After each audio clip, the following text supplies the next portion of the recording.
윤석열 피고인은 좀 염치부터 좀 챙기셨으면 좋겠다 이런 생각이 듭니다. 지금 1.8평에서 서바이브 생존이 어렵다 이렇게 말씀하시는데 지금 이 홍거실이요. 지금 1.8평 정도보다 조금 2배 정도 큰 한 4평 정도 된다고 합니다. 거기에 지금 몇 명이 있냐 하면 평균적으로 한 7, 8명 정도가 있습니다. 지금 작년 말 기준으로 한 전국에 6만여 명의 수용자가 있습니다. 그 수용자들에게 좀 미안한 생각이 좀 안 드실까요? 보석으로 나가야 재판에 좀 더 원활하게 출석할 수 있다라는 논리와 그렇다면은 예를 들어서 재판부가 보기에는 보석을 허가 안 해주고 계속 구속이 돼 있다면은 계속 재판과 수사에 보이콧하겠다라는 거냐. 또 이렇게 비춰지면 뭔가 이 보석을 내가 어떤 재판에 출석하는 거에 어떤 무기로 삼는 그렇게 보이면은 사실 진정성이 좀 떨어지잖아요. 저는 그렇기 때문에 사실 이 논리에 있어서는 윤 전 대통령이 건강상의 문제를 확실하게 입증하지 않고 네. 아마 재판과 수사에 참여하는 문제를 조건부로 매개로 한다면 그거는 조금 재판부가 제가 봤을 때는 받아들이기 어려운 주장일 것이다. 1.8평방 생존 힘들다 호소한 윤. 이번 주 보석 결정 촉각이다. 네. 윤석열 전 대통령 지난주 금요일 같이 여기 사진 보실까요? 윤 전 대통령 드디어 재판정의 모습을 드러냈습니다. 그런데 상당히 우리가 알던 윤석열 전 대통령 모습은 좀 다른데 싶으시죠? 직접 영상으로 확인해 보시죠. 피고인 윤석열 입정시키십시오.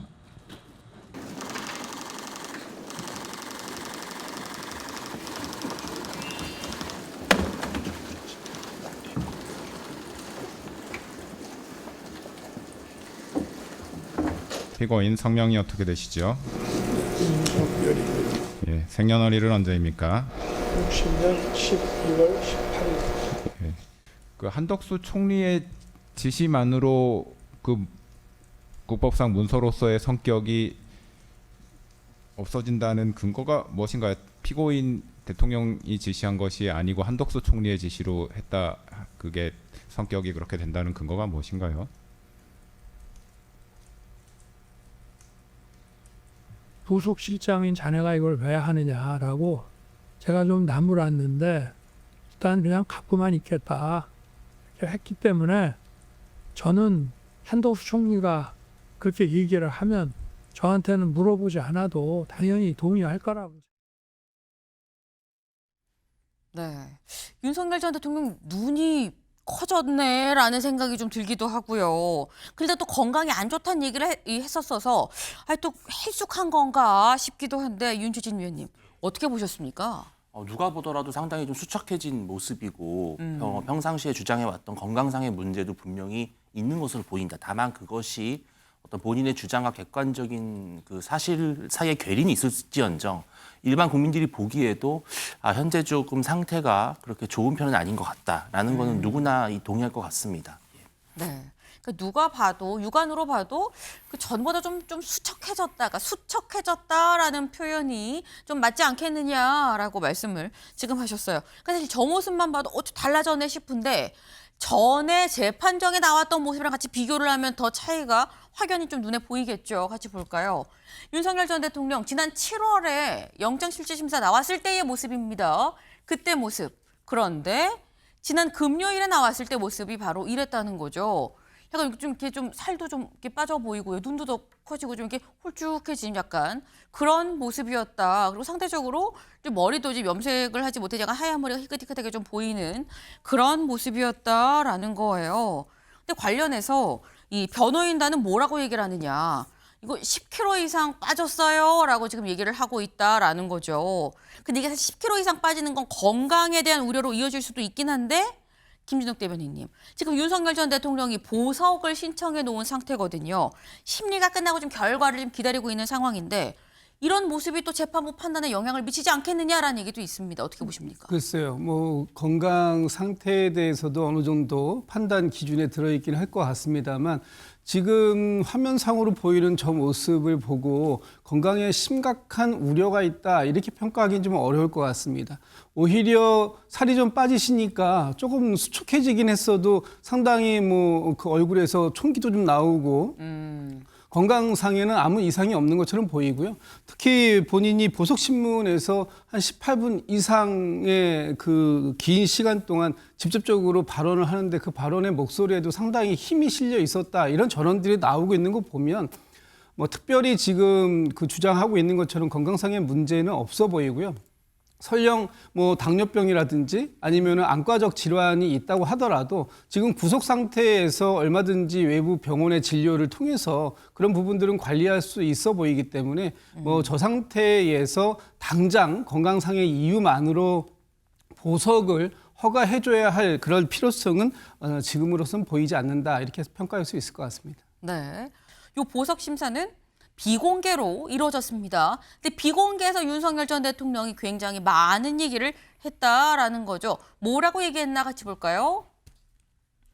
1.8평 독방 안에서 서바이브 자체가 힘들었다. 살아남는 것 자체가 좀 힘들었다라고 얘기를 했어요. 재판 출석도 체력적으로 어렵다. 숨을 못 쉴 정도로 위급한 상태는 아니지만 법정에 이렇게 나오는 것 자체가 보통 일이 아니다라고 얘기를 했습니다. 그러면서 불구속 상태에서 한 번도 나는 재판에 빠지거나 한 적이 없다. 이 상태로는 체력적으로나 여러 가지로 힘들어서 보석 청구를 한 건데 이 보석을 인용해 준다고 하면 운동도 하고 당뇨식도 이 식단도 좀 하면서 사법 절차에 협조를 하겠다는 뜻으로 제가 보석에 신청했습니다. 라고 얘기를 했어요. 김준욱 대변인님. 서바이브가 힘들다라고 지금 얘기를 했어요. 내가 오죽하면 이렇게 살이 빠지고 이런 건 체력적으로 잘 안 된다. 그러니까 석방을 해달라라는 얘기인 거거든요. 윤석열 피고인은 좀 염치부터 좀 챙기셨으면 좋겠다 이런 생각이 듭니다. 지금 1.8평에서 서바이브 생존이 어렵다 이렇게 말씀하시는데 지금 이 홍거실이요. 지금 1.8평 정도보다 조금 2배 정도 큰 한 4평 정도 된다고 합니다. 거기에 지금 몇 명이 있냐 하면 평균적으로 한 7, 8명 정도가 있습니다. 지금 작년 말 기준으로 한 전국에 6만여 명의 수용자가 있습니다. 그 수용자들에게 좀 미안한 생각이 좀 안 드실까요? 본인이 그 1.8평의 독방을 찾아간 것은 잘못된 본인의 선택 때문이었습니다. 12.3 비상계엄이라고 하는 위헌적이고 위법한 일을 저지르지 않았다면 저기에 본인이 있어야 할 이유 아마 없을 수도 있습니다. 그럼에도 불구하고 저기에서 생존하지 못하겠다고 한다면 다른 6만여 수용자들은 어떻게 지금 생존을 하고 있는 것인가 하는 부분에 있어서 좀 죄송한 마음을 좀 가져야 될 것이다 이런 말씀 하나 드리고 좀 전에 형평성을 말씀 주시는데 지금 이 보석의 형평성 아니 죄질이 다른데 어떻게 형평성을 얘기할 수 있습니까? 이번에 신권 때문에 보석을 청구했다고 하지만 사실상 내란 우두머리 혐의로 재판을 받고 있는 중입니다. 오늘도 지금 재판에 출석하지 않는다면 12번 연속 석 달 넘게 재판에 출석하고 있지 않아요.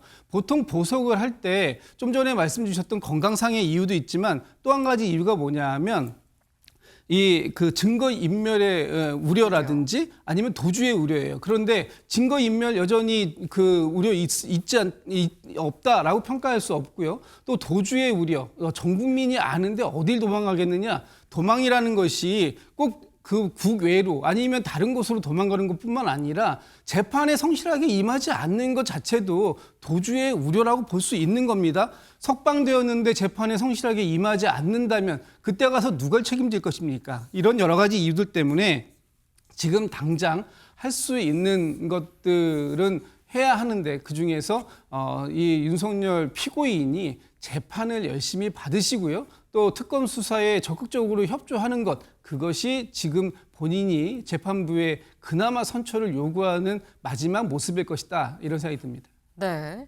지금 말씀은 이런 거예요. 윤석열 전 대통령 보석해주지 않고 계속 구속 상태로 두는 이유가 증거인멸, 도주 우려 그런 걸 얘기하는데 여기서 말하는 도주가 정말 어디로 멀리 도망가는 거 도주가 아니라 검찰에서 소환조사해서 부른다고 했는데 안 오고 재판한다는데 안 나오고 이것도 도주 아닙니까? 라고 지금 말씀을 하셨는데 그래서 보석 심리 때 재판부가 이렇게 물어봅니다. 뭐라고 했는지 같이 볼까요? 석방이 되면 재판에 성실하게 출석을 하겠다고 지금 말씀을 하고 계시는데 그럼 구속 상태면 출석 거부할 겁니까? 라고 물어봐요. 그러니까 여기에 대해서 원활히 하기에 체력적으로 좀 힘들다라는 뜻입니다. 보석 석방이 안 되면 거부하겠다는 건 아닙니다. 라고 얘기를 했어요. 근데 그렇다고 하면 윤주진 위원님, 예. 아마 재판부가 뒤에 이렇게 또 한 번 더 묻지 않았을까라는 생각이 들기도 하는데 석방이 안 되고 계속 구속 상태여도 그러면은 이제는 재판에 계속 나오는 겁니까? 라고 물어본다면 예. 어떻게 대답할 수 있을까요? 그러니까 윤 전 대통령이 사실 이 부분은 좀 딜레마예요. 네. 왜냐하면 내가 보석으로 나가야 재판에 좀 더 원활하게 출석할 수 있다라는 논리와 그렇다면은 예를 들어서 재판부가 보기에는 보석을 허가 안 해주고 계속 구속이 돼 있다면은 계속 재판과 수사에 보이콧하겠다는 거냐. 또 이렇게 비춰지면 뭔가 이 보석을 내가 어떤 재판에 출석하는 거에 어떤 무기로 삼는 그렇게 보이면은 사실 진정성이 좀 떨어지잖아요. 저는 그렇기 때문에 사실 이 논리에 있어서는 윤 전 대통령이 건강상의 문제를 확실하게 입증하지 않고 네. 아마 재판과 수사에 참여하는 문제를 조건부로 매개로 한다면 그거는 조금 재판부가 제가 봤을 때는 받아들이기 어려운 주장일 것이다. 이렇게 보입니다. 네. 지금 사실 이게 윤석열 전 대통령이 좀 딜레마다. 진짜 건강이 안 좋기 때문에 그래서 보석을 해달라라는 어떤 재판부로서도 확실한 명분이 있는 상황을 들이밀지 않는 이상해야 재판부로서는 이 결정을 하기가 쉽지 않지 않겠냐라는 건데 사실 보석 결정이 나도 진즉에 났어야 되는 상황이긴 합니다. 왜? 형사소송규칙 제55조를 좀 같이 볼까요? 보면 법원은 특별한 사정이 없는 한 보석 또는 구속 취소의 청구를 받은 날부터 7일 이내에 그에 관한 결정을 해야 된다라고 돼 있어요. 7일 이내죠. 신청이 들어오고 이 청구가 들어오고 7일 이내, 일주일 안에 결론이 나야 되는 건데 윤 전 대통령이 언제 이걸 신청을 했느냐 같이 볼까요?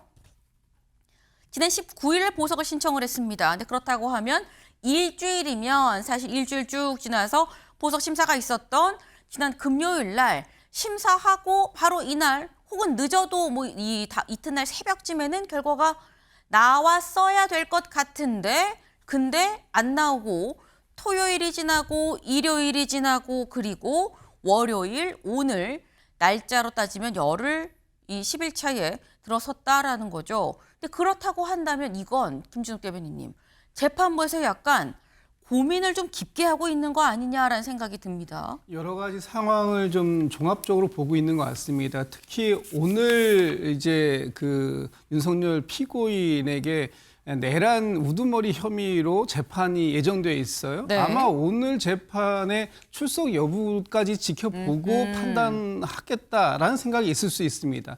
오늘 아침 전에도 말씀드렸습니다만 오늘 재판에 불출석을 하게 되면 12번 연속으로 불출석을 하게 되는 거예요. 그렇다면 지금 골석 재판을 하고 있긴 합니다만 네. 이 재판에 전혀 협조할 의지가 없다라고 읽혀질 겁니다. 그런 상황 속에서 지금 본인 재판부가 그 별건으로 지금 이제 새로운 재판을 시작하는 거 아닙니까? 네. 그러면 그 재판에서 보석을 허가했을 때 지금 내란 우두머리 혐의를 받고 있는 이 재판에도 이 석방된 상태에서 재판을 받으라는 것을 결정하는 거하고 똑같은 얘기예요. 어느 상태에서는 지금 그 구속되어 있는 상태고 어느 상태에서는 불구속되어 있는 상태에서 받는 상황은 아니지 않습니까? 인신이라는 것은 한 사람이기 때문에 네. 지금 본인의 재판부가 결정하는 것이 다른 재판부에도 영향을 미칠 우려가 매우 높다라고 한다면 다른 재판부의 상황까지 고려해야 되는 것이고요. 특히 특검에서 지금 세 가지 특검에서 윤석열 피고인에 대해서 계속해서 출석을 요구하고 있습니다만 거기에도 응하고 있지 않은 이런 모습들이 네. 결코 윤석열 피고인의 이 보석 심리에 긍정적인 영향을 준다라고 보기는 어려울 것 같다고 봅니다. 네.